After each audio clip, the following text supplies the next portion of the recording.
Ya kalau iblis minta kepada Allah mah ya bukan perintah dong, yang namanya doa.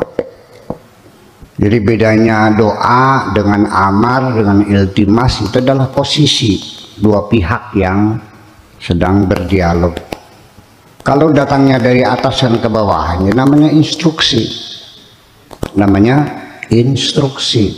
Bahasa Arabnya amar. Kalau datangnya dari bawah ke atasan namanya permohonan. Bahasa Arabnya doa. Kalau sekelas setara, seorang irjen dengan sama-sama irjen, seorang brigjen sama dengan brigjen, itu namanya nyambat, minta tolong namanya kan gitu. Nah, itu jadi yang membedakan ya tetap aja iblis juga namanya berdoa. Nah dari situ saya malah sebetulnya Anda harus bercermin diri. Iblis saja doanya dikabul, apalagi doamu. Nah ada apa kalau doa tidak dikabul? Lebih itu lebih hebat iblis dong. Iya, artinya Allah itu selalu mengabulkan doa hambanya itu. Ya, bahwa sok maunya apa tidak ada Allah. Allah tidak akan kehabisan kok untuk mengabulkan doa kita semuanya. Ya, jadi artinya memang memang ya sebabnya karena iblisnya sejujur aja ya. Iblis itu lebih makrifat dari kamu kok. Iblis itu lebih kenal Allah daripada Anda. Dan iblis itu bukan orang kafir dalam artian tidak percaya, dia percaya. Ya. Adapun iblis disebut kafir itu karena kesombongannya, bukan karena tidak percayanya, gitu. Ya, jangan salah paham. Ya, aba wastakbara wa kana minal kafirin. Iblis menolak bersujud kepada Adam. Sebabnya menolak karena kesombongan. Oleh karena dia sombong, maka dia adalah orang kafir. Jadi ketika di sini siapa saja itu yang jiwanya sombong, ya kafir. Kalau iblis yakin Tuhan lebih yakin dari kita, kan lebih makrifat. Yang dia mengatakan ketika diklarifikasi oleh Tuhan, diklarifikasi. Sini, mana akan tasjud? Kenapa kamu tidak mau sujud? Lima khalaqtu biyadayya, yang aku ciptakan, kenapa kau tidak mau tunduk? Kan diklarifikasi. Jawaban dia kan jelas. Ya, aku lebih baik dari dia kok, kenapa harus tunduk sama dia? Itu karena iblis menganggap dia lebih tinggi derajatnya daripada manusia. Apa alasan, argumentasinya apa kata Tuhan? Apa argumentasinya, apa alasannya kamu mengklaim lebih baik dari Adam? Kan engkau buat aku dari api dan engkau buat Adam dari tanah. Berarti kan iblis mengakui bahwa yang membuat aku adalah engkau, yang membuat Adam juga adalah engkau. Selesai itu urusannya. Yang jadi masalah bahan bakunya berbeda. Saya dibuat dari api, Adam dibuat dari tanah. Padahal nyatanya bagus mana tanah dengan api? Ya bagus tanah dong, karena mengandung banyak mineral. Kalau api ada apa? Nggak ada apa-apa. Jadi bagus mana api dengan tanah itu? Ya kenapa iblis nggak paham? Goblok. Iya dong. Makanya ketika kesombonganmu itu muncul, otakmu jadi bodoh. Orang sombong itu mendadak jadi bodoh. Iya, ngomongnya tidak terkendali. dan tidak rasional sesungguhnya. Itu adalah kajian psikologi ya. Jadi kenapa iblis doanya dikabul dan kenapa kita tidak dikabul-kabul? Yaitu persoalannya adalah kepada tingkatan ma'rifatnya juga persoalannya.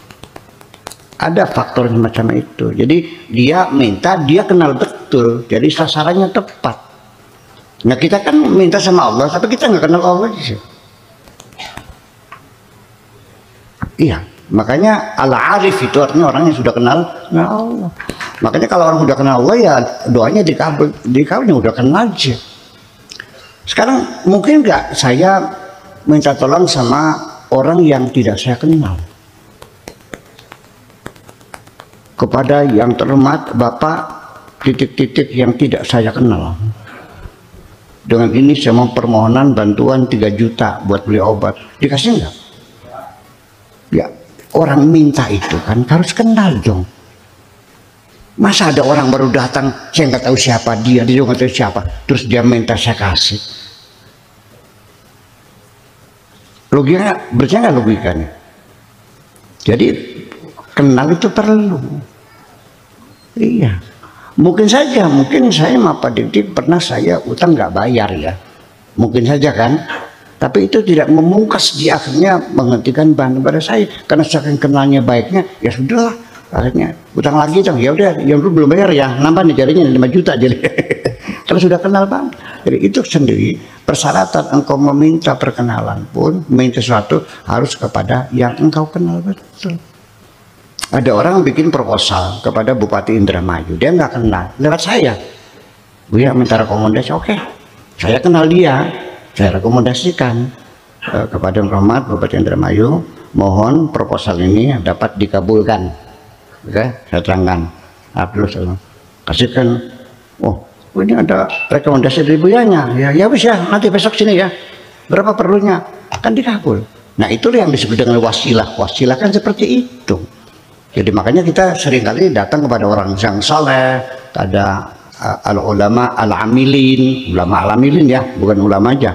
Ulama yang amilin, kita minta doanya, itu diperlukan namanya wasilah, tawassul itu semacam itu. Tapi saya nggak tahu ya kalau ada orang yang membid'ahkan wasilah, nggak tahu, nggak paham saya logikanya gimana. Ada kan ya wasilah? Langsung aja, kayak kenal aja. Kan Tuhan bilang, ud'uni astajib lakum. Orang tuh gimana lah? Mintalah kepadaku, pasti aku kabulkan. Ya, dulu ngomong terus tidak aku. Itu bukan sama kamu. Nolong kepada orang yang sudah dikenal, bukan pada orang yang tidak dikenal gitu. Jadi kenapa dikabulkan? Satu karena dia kenal. Ya. Dan dosa iblis itu nggak seberapa sih. Dia tidak berbuat apa-apa, hanya merasa dirinya lebih baik dari Adam karena bahannya itu, adonannya itu berbeda. Dia dibuat dari api, Adam dibuat dari, hanya itu saja aku bisa sampai diusir. Andai kan dosa iblis kau lakukan, ini kita udah mampu semuanya. Kalau Allah menghukum kepada kita dengan dosa merasa lebih baik, itu sudah dosa besar. Sekarang sana yang mau ibu-ibu yang merasa dirinya cantik, merendahkan yang jelek nggak? Nah, bapak-bapak yang kaya-kaya merendahkan yang miskin nggak? Ada dalam diri kita semacam itu. Jadi sifat-sifat iblis juga ada dalam diri kita. Iya. Makanya perlunya tawadhu tuh, artinya tawadhu tuh tidak pernah merasa lebih baik dari siapapun. Tetapi tawadhu ini kalau tidak bersangkutan dengan Tuhan, yaitu kita yang menyadari la haula wala quwata, saya tidak punya kekuatan apapun, tidak punya daya apapun kepada Allah, ya, itu baru tawadhu yang benar.